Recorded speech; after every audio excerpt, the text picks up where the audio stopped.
Welcome to another episode of Community Conversations. I am joined today with Dr. Ramirez, who is a faculty in residence and also a faculty member in the Chicano Studies Department. I want to give this opportunity for him to introduce himself. Thank you, Teddy. Yeah, so once again, Dr. Johnny Carlos Ramirez. I think a lot of my students and community, they know me as Profe Johnny. And a lot of from my community work too, they'll probably know me as Dr. Johnny Rocket. Well, welcome. And I'd love to talk more about today, especially your experience as a student and kind of your history. Can you help some of our students navigate this hidden curriculum and as they're going through the different transitions from high school or community college into the college environment here? So maybe let's start with this. When you were a student, whether it was as a college student or as an undergraduate student or even a grad student, what were some of the things that you did to be successful, to be resilient, be brave? What did you do? Thank you, Teddy. That's a great question. And when I really think about and reflect on like my journey, like as a student, the first thing I would have to say is starting out in my journey as a community college student and kind of moving forward, I don't think I was a student that had it all planned out yet. As a community college transfer student, I was there and kind of really figuring out what is college and how do I fit? It's always kind of for me rooted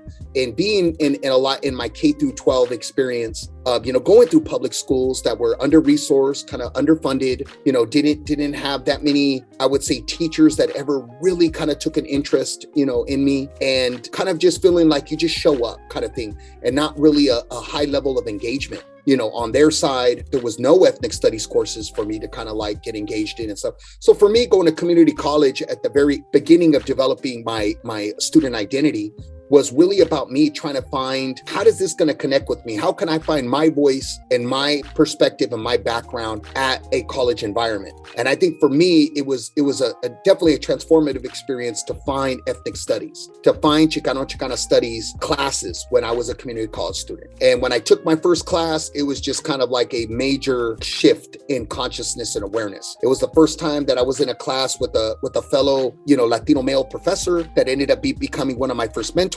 And being in this classroom environment that was like really centering my history, my culture, and the experiences of my family, my community as knowledge and as something that's worth studying and learning about.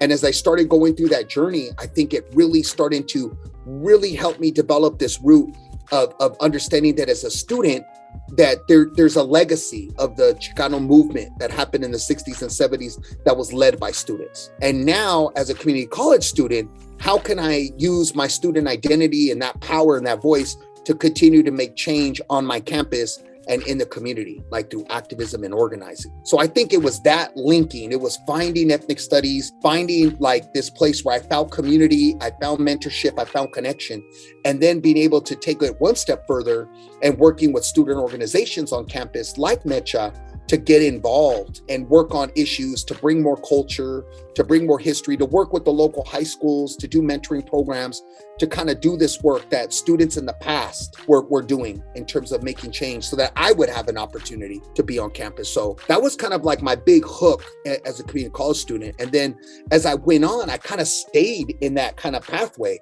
I stayed as a Chicano studies. And when I transferred to UCLA, I did history and then I double majored Chicano studies. I stayed in the student activism kind of lane, working with groups like MECHA, expanding out and working with student organizations on campus that were addressing mass incarceration, that were addressing at that time, California 3 strikes law. So in my hand, I had my hand in my education, my hand in activism and leadership. And then also as a working class student, I was working like 2 or 3 jobs. So it was a lot of kind of balancing, what does time management look like? What does, making sure that my education and my courses were first and the activism was complementing that when at times activism would be the first thing to focus on. So I say all that to be like, it was definitely a learning process to figure out what that balancing was going to look like as a student. And now I know that that's just part of what we call, college transition. It's part of college transition. And it's also part of a concept called the hidden curriculum. And the hidden curriculum, like at its core, is that, when you come to a university campus, that there is these kind of pathways and there is these structures and processes there that kind of integrate you into the university, right? And a lot of that hidden curriculum is based on things that the student, in quotes, is supposed to know, right? Like students are supposed to come in and know what to do at a financial aid office, or know how to set up an office hours meeting, and know how to facilitate that meeting, and maybe know how to change a grade, right? Or know how to change majors. And a lot of that kind of pressure, that feeling that a student's supposed to know everything, really doesn't get at the core of what education at the university looks like. Because I would argue that nobody does it by themselves, right? Students will always link up together and form study groups. They develop student organizations to develop support. Students find mentors and faculty that develop a relationship and that offer guidance and advising. I mean, students find the Greek organizations too. Students find, the sorority life, or fraternity life, and club life to find those supports. So I would argue that one way to kind of negotiate that or navigate that hidden curriculum is to early on to find mentors, find a support system there, or little by little build that support system so that you'll know that you're not alone. And, that'll be the big difference between students feeling like they're surviving at the university versus students feeling like they're thriving at the university. I like that, but maybe let's jump in a little bit deeper. How would one go about connecting or making that first initial step, talking to a potential mentor or femtor? How do they connect with these individuals? Yeah, no, thank you for that. I get asked that question a lot by students and stuff that are like, I want to reach out to this professor, but it's just kind of feels a little awkward. Like I don't know how to begin like that conversation or that kind of meeting, that engagement. And I think the strategies that I've used and I've shared with students, I think first of all, it kind of starts off with like really being around like a professor, or maybe a counselor, or maybe like a staff person that works like at a retention centers, like El Centro here on campus or in residential life, and kind of getting a good vibe from them. They seem very welcoming. You sense that there's good energy there. So I would think that that's like kind of like a number one, feeling like, okay, this person seems like someone that's really kind of open and welcoming. And then two, I would think about potentially what context you would meet them in. If it's a professor, maybe you want to take notes on, maybe something that they mentioned in class, or, when they do their very introduction and they introduce themselves to their class, like, maybe it was something about where they grew up, or where they did their undergraduate study, or where they did their doctoral work. Maybe it might be a lecture that they give and they said this like thought-provoking idea, and you take notes of it. Oh, okay, yeah, this was interesting. This spoke to me, right? Like this got me thinking about this, and it might be questions like, wow, I wonder what my professor was meaning by this. And then after that, I would encourage you to figure out when their office hours are, or to be able to write an email introducing yourself and said that you would like an opportunity to set up a time to meet with them. So that's more of like the formal ways of going about it. But I also know that there's other ways too, like going to, again, some of those student like retention centers, and sitting in their kind of open environment and studying and meeting the program coordinators and the staff folks that are there. And as a first year faculty, I'm always at El Centro, walking in, saying hello, checking in with students, like that kind of community building, wanting students to see that I'm here, and also wanting to learn from them and learn who they are. So I think it's more also showing yourself grace. Know that it's a process. It's kind of bumpy. You might go through one of these meetings and it might be, as the youngsters say, awkward, right? Like it might go that, it might be like a fail, as the youngsters say, a fail. But what you want to do is show yourself grace, pull it back together, and try it again. And I really think that what happens is once you find that right fit, you'll be so surprised on how natural it'll become, how natural the conversations are. And know that a lot of us as faculty and staff and stuff, we're just looking for students to kind of almost give us the sign or that open opportunity to build with you. So don't feel like you'll have to carry the whole conversation. Believe me, there's many a times where I'm meeting a student and they're sharing a little bit about their background. It's like, oh, you got me thinking about this. And, oh, can I show you this video clip real quick of some of the projects that I've worked on? And it ends up like kind of being this very relaxed, engaging kind of moment, where we get a chance to build with one another and learn from one another. So yes, I know it's a big step. I think for students, it's a big step, but I think it's something that you can build yourself up to, because what we do know about students and retention here at the university, especially first generation students of color, whether they're incoming or transfer, that one of the biggest things that ends up being an unfortunate common denominator is students that feel alienated. Students that don't find any kind of connectivity, meaning they're just going to campus and going home, or they go to class and they go right back to their dorm room. That's a red flag. And again, you have to warm up to this stuff, like I get it. But if you're like in year 2 or year 3 and you're at the university kind of in that little kind of engagement, I would think that the quality of education and the support that you're getting is not really there. That at that point, you're kind of just going to class and just doing what you're doing and then leaving. And you're not having these opportunities to get some support and help you kind of grow and get fully, I guess, like kind of integrated into the university, where you could find community here and you could find a bunch of opportunities and resources that you wouldn't know just going to class and coming back to your home space. And you talk about community, and I think this is a good segue into that. How do I talk to my peers, or what advice do you have, especially connecting with my peers, trying to build that community? I know we talked about from, talking to a faculty or staff member, but how do I talk to my peers? What advice do you have for some of our students as they're trying to find that connection, trying to build that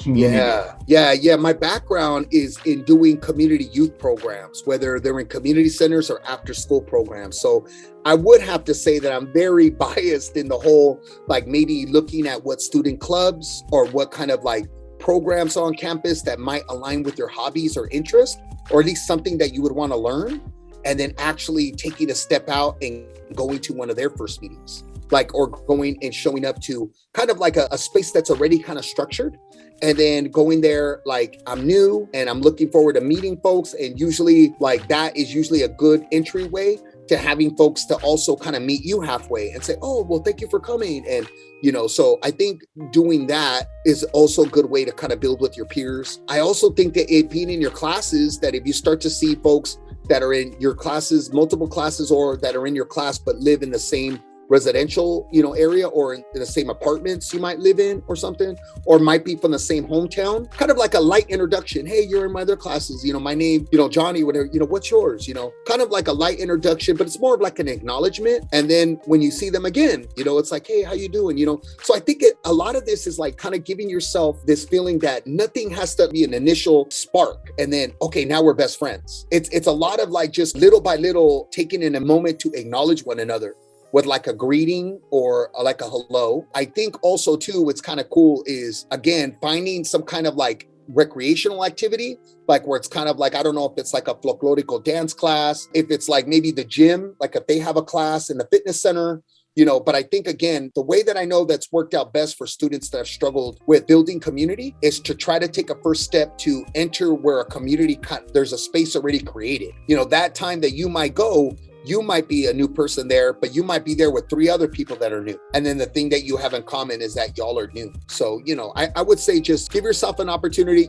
I'll say one of the cool ones too, that I know some students are probably looking at me like, what? Would be if you're in the dining hall and you're there and you see some folks sitting there, or you see somebody just sitting there and you're just like, well, I think I need to practice meeting people. And they seem pretty welcoming to actually come and sit down and say, hey, do you mind if I sit here? And then when you sit down, be like, hey, my name's so-and-so, where are you from? Or whatever. And, they could be already done eating or like whatever, but they might just engage with you a little bit. And if they end up like really wanting to be in the conversation, they'll stay because they're already there, So I would say to think about it really lightheartedly, but also know that there's great spaces here on campus where students can have these kind of like collective experience together, where it doesn't have to feel where it's just one-on-one. You could go and it could be part of a group kind of thing, which might alleviate some of the natural. Yeah. So it might alleviate some of the anxiety, like, oh my gosh, I don't know what to say next, where it's like, oh no, like, we're here for dance practice, or we're here for a cooking class, there'll be an activity we're doing, but as we're doing the activity, then there's the side talk where that helps in building community too. Thank you for that. Well, the next part of this is the lightning round. So I'm going to ask you some questions. Okay. Just tell us what's top of mind for you. Okay, cool. What do you prefer, coffee, boba, or tea? Oh, coffee, cafe, all the way. Okay. Favorite ice cream flavor? Pistachio nut. Favorite food? Oh, tacos. Coke or Pepsi? Oh, wow. Pepsi. Salty or sweet? Salty. Waffles or pancakes? Pancakes. Last movie you saw in the theater? Maverick 2. Last TV show or series you watched? Oh, the one on HBO about the Lakers, Showtime. Furthest place you've traveled to? Oh, Costa Rica. And then last but not least, what is an item on your bucket list? Oh, wow. The bucket list is kind of long. Oh, to go see the Northern Lights, to go up towards the Antarctica. Yeah. That's something that's been speaking to me really, really, as I've been on this process of being a professor. I got to go check that out. Northern Lights. Yeah. Wicked. Now, as students, if they want to learn more about you, maybe they have some food recommendations or people watching spots, how do they get a hold of you, or how can they connect with you? No, thank you for that. I can be reached at my email at johnny.c.ramirez, RAMIREZ, at sjsu.edu.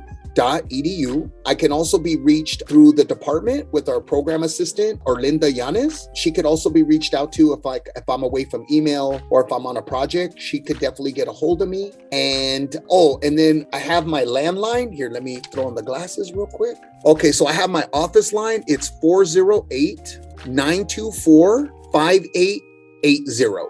And we'll make sure we put those three information onto the bio so that students are able to get a hold of you. Thank you so much, Johnny, for this opportunity, get to know you a little bit better, and hopefully we can connect more further down the line. Sounds great. Thank you, Teddy. Take care, brother. Appreciate you. Take care.